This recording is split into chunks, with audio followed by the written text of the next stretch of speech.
வணக்கம். இது அக்ஷரம் அக்ஷயம். இன்றைக்கி நாம் மதுவாணி ஹிந்தி ஸ்பீக்கிங் கோர்ஸ் அதில் 3வது லெவலில் இருக்கக்கூடிய முதல் பாடம் பார்க்க போகிறோம். பாடம் 1. இதில் ப்ரெசன்ட் டென்ஸ் நிகழ்காலம், வர்த்தமான் கால்.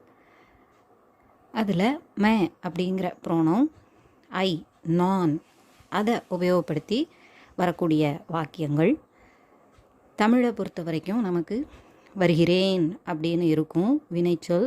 அந்த கிரேன் அப்படிங்கிற வார்த்தை வரும். அது ஆண்பால் பெண்பால் ரெண்டுக்கும் பொதுவானது. ஆனால் ஹிந்தியில் ஆண்பால் பெண்பாலை நம்ம தனியாக பிரித்து காமிக்க வேண்டியிருக்கும். மேஸ்குலைன் ஆண்பால், அதுக்கு வெர்பு எப்படி வெர்பு, அதாவது வினை, அதோட தா ஹூ அப்படிங்கிறத சேர்க்கணும். தாஹூ வினை ப்ளஸ் தாஹூ சேர்க்கணும். ஃபெமினைன் பெண்பாலுக்கு வெர்பு வினையோட தீஹூ அப்படிங்கிறத சேர்க்கணும்னு சொல்லியிருக்கிறாங்க. ஸோ ஒவ்வொன்றா நம்ம வாக்கியங்கள் பார்க்கும்போது மே ஆத்தாஹூ, மே ஆத்தீஹூ ஆண்பால் பெண்பாலில் நான் வருகிறேன்.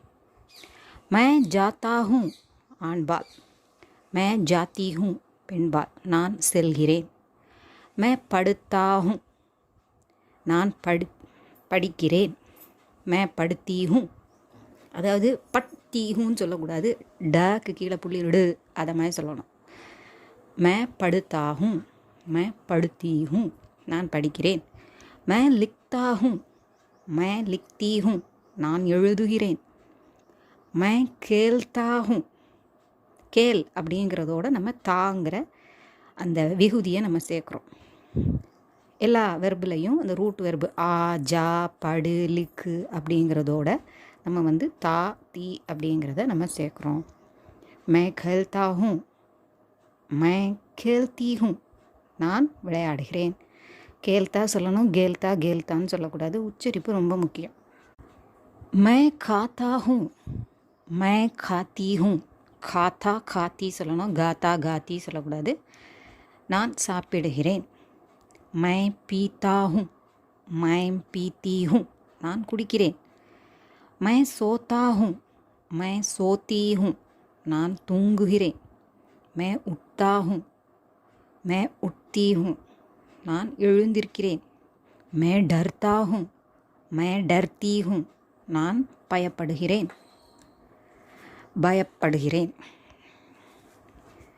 நிகழ்காலத்தில் மே எழுவாய் ஆண்பாலானால் வினையுடன் தா ஹூ சேரும். மே எழுவாய் பெண்பாலானால் வினையுடன் தீ ஹூ சேரும். மே காத்தாஹூ, மே காத்தீஹூ நான் பாடுகிறேன். ஸோ காத்தா வரும்போது கரெக்டாக காத்தா சொல்லணும், இல்லாட்டி இதையும் அதையும் நம்ம கன்ஃபியூஸ் பண்ணுற மாதிரி வந்துடும். உச்சரிப்பு ரொம்ப முக்கியம். மே நாச்தாஹூ, மே நாச்தீஹூ நான் ஆடுகிறேன். மே ரோத்தாஹூ, மே ரோத்தீஹூ நான் அழுகிறேன். மே ஹஸ்தாஹூ, மே ஹன்ஸ்தீஹூ நான் சிரிக்கிறேன்.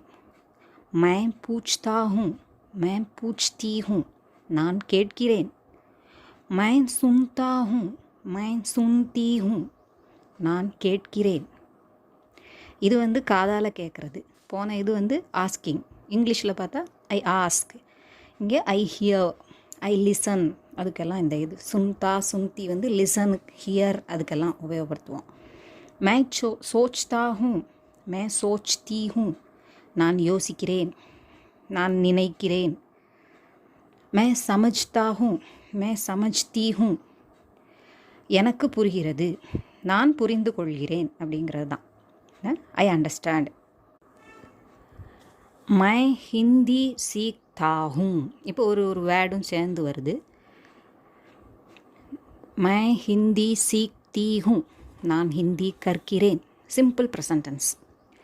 மை கார் சலாத்தாஹூ, மை கார் சலாத்தீஹூ நான் கார் ஓட்டுகிறேன்.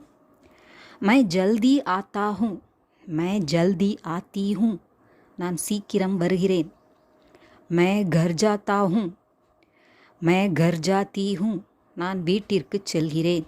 இப்போ இங்கே வீட்டிற்கு நம்ம தமிழில் சொல்கிறோம். தமிழ்லே நான் வீடு செல்கிறேன்னு சொன்னாலே ஓகே தான், கிராமர் படி அதுவும் கரெக்ட் தான். அது மறைஞ்சு வரும். உக்கு அப்படிங்கிற வேற்றுமை உருபு.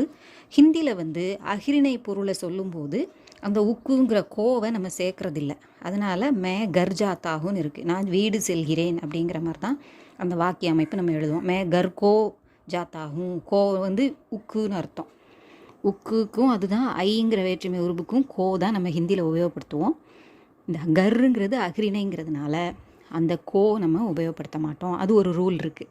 அதனால் இங்கே மே கர் ஜாத்தாகும், மே கர் ஜாத்தி ஹூம் அப்படின்னு இருக்குது. மே இன்தஜார் கர்த்தா ஹூம், மே இன்தஜார் கர்த்தி ஹூம், நான் காத்திருக்கிறேன். மே கியா பூச்தா ஹூம், மே கியா பூச்தி ஹூம், நான் என்ன கேட்கிறேன்.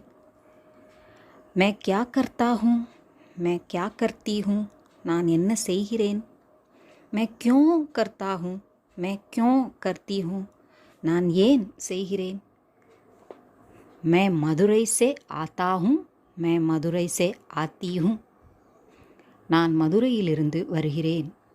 மே சென்னை மே ரஹத்தா ஹூம், மே சென்னை மே ரஹத்தி ஹூம், நான் சென்னையில் வசிக்கிறேன். இப்போ நான் சொல்லும்போது நீங்கள் கவனிச்சிருப்பீங்க, ரஹத்தா ரஹத்தின்னு சொல்லலை, ரெஹத்தா ரெஹத்தின்னு சொல்லியிருப்பேன். ஏன்னா ஹிந்தியில் ஒரு ரூல் இருக்குது உச்சரிக்கிறதுல. இப்போ ரஹத்தா அதில் ரஹ அப்படின்னு இருக்குது இல்லையா. நான் ஏற்கனவே முதல் நிலையில் வஹ் சொல்லும்போது சொல்லியிருக்கிறேன், வெஹ வெஹ அப்படி சொல்லணும்னு சொல்லியிருக்கிறேன் இல்லையா. அந்த ரூல் படி இங்கே முதல் எழுத்தும் அகரத்தில் இருக்குது, ரெண்டாவது எழுத்தும் அகரத்தில் இருக்குது. முதல் எழுத்து எந்த அகரமாக வேணால் இருக்கலாம். ரெண்டாவது எழுத்து ஹேங்கிற அகரம் இருந்தால் முதல்ல உள்ள அகரமான அந்த ரே இருக்கு இல்லையா, அந்த இடத்துல எந்த அகரம் வந்தாலும் அதை குரில் ஏ உச்சரிக்கணும். ஹிந்தியில் குரில் ஏ கிடையாது. அந்த ஒலியை தான் இதில் கொடுக்கணும். அப்போது ரே அப்படின்னு சொல்லணும். இஹ் அப்படிங்கிறது ரூல் படி, நம்ம வழக்கமான ரூல் படி ரெண்டாவது எழுத்தை நம்ம இஹ் அப்படின்னு நம்ம உச்சரிக்கணும். ஆனால் இங்கே நம்ம சொல்கிற அந்த அகரம் வந்த ரூல் படி ரே ஹ அப்படி சொல்லணும். ரெஹ தாஹூம், ரெஹ தீஹூம் அப்படி தான் உச்சரிக்கணும். நீங்கள் கவனிச்சிங்கன்னா அங்கே ஹிந்தி பேசுகிறவங்க அப்படி தான் உச்சரிப்பாங்க. நான் சென்னையில் வசிக்கிறேன். மே ஆப்கோ ஜான்தா ஹூம், மே ஆப்கோ ஜான்தி ஹூம், நான் உங்களை அறிவேன். இந்த இடத்துல கோ வந்து ஐங்கிற வேற்றுமை உருபு. மே சச் போல்தா ஹூம், மே சச் போல்தி ஹூம், நான் உண்மை பேசுகிறேன். மே சினிமா தேக்தா ஹூம், மே சினிமா தேக்தி ஹூம், நான் சினிமா பார்க்கிறேன். மே யோகா சீக்தா ஹூம், மே யோகா சீக்தி ஹூம், நான் யோகா கற்கிறேன். அதுவும் இந்த ஹூ அப்படி தான் சொல்லணும். ஹூங்கு ஹூம் அப்படியெல்லாம் சொல்லக்கூடாது. மேலே உள்ள சந்திர பிந்துவை ஹூ அப்படிங்கிற அந்த எழுத்தை மூக்கு வழியாக ஹூ அப்படிங்கணும். அவ்வளோதானே தவிர ஹூம் ஹூங்கு அப்படியெல்லாம் உச்சரிக்கக்கூடாது. இப்போ கவனிச்சிங்கன்னா இந்த லெவலில் உங்களுக்கு அங்கே வாசிக்கிறதுக்கு ஹிந்தியில் கீழே டிரான்ஸ்கிரிப்ட்லாம் எதுவும் கொடுக்கல. இங்கிலீஷில் ஹிந்தியை வாசிக்கிறதுக்காக கொடுக்கல.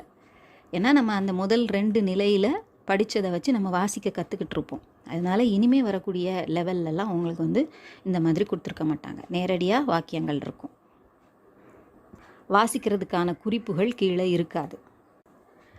மே பிதாஜி கோ புலாத்தா ஹூம், மே பிதாஜி கோ புலாத்தி ஹூம், நான் அப்பாவை அழைக்கிறேன்.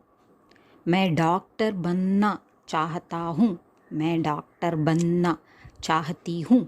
ஸோ இதை பன்னான்னு சொல்லணும். சிலர் பனானா பனானான்னு வாசிக்கிறாங்க.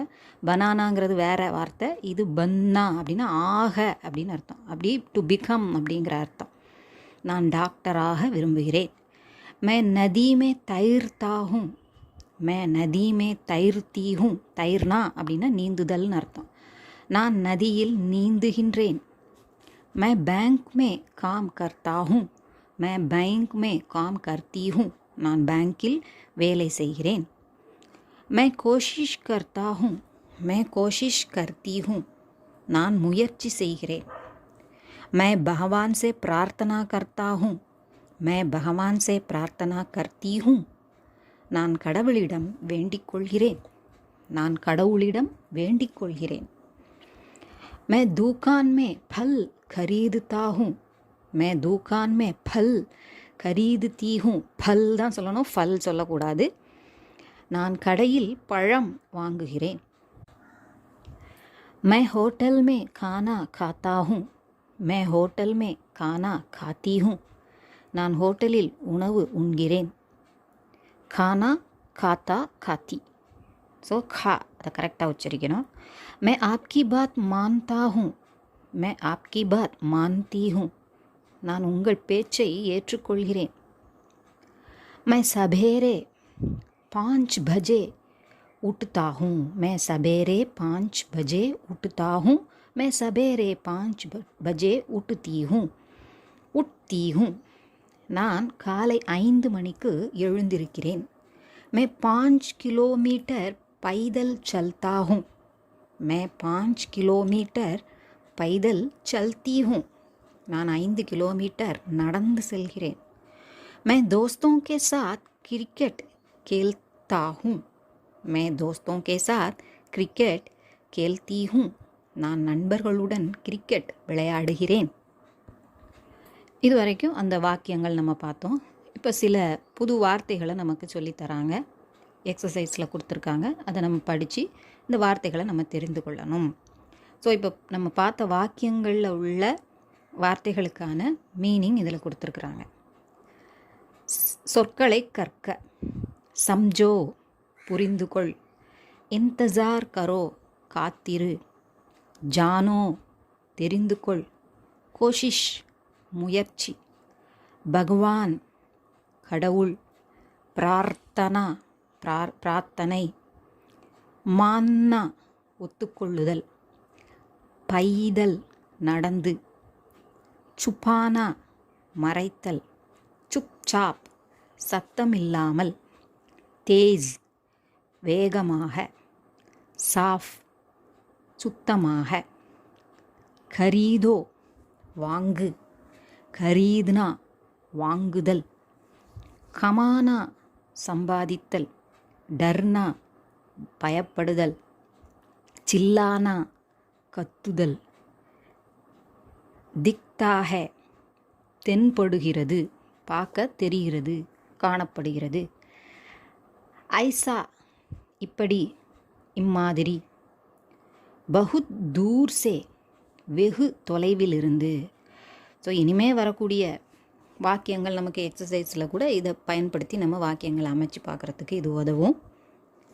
சேத சென்டென்சஸ் இன் ஹிந்தி. வாக்கியங்களை ஹிந்தியில் கூறவும். அது இங்கிலீஷ்லேயும் தமிழ்லேயும் கொடுத்துருக்குறாங்க. நம்ம அதை ஹிந்தியில் சொல்கிறதுக்கு பயிற்சி செய்யணும். அந்த வாக்கியங்களை நான் வாசிக்கிறேன்.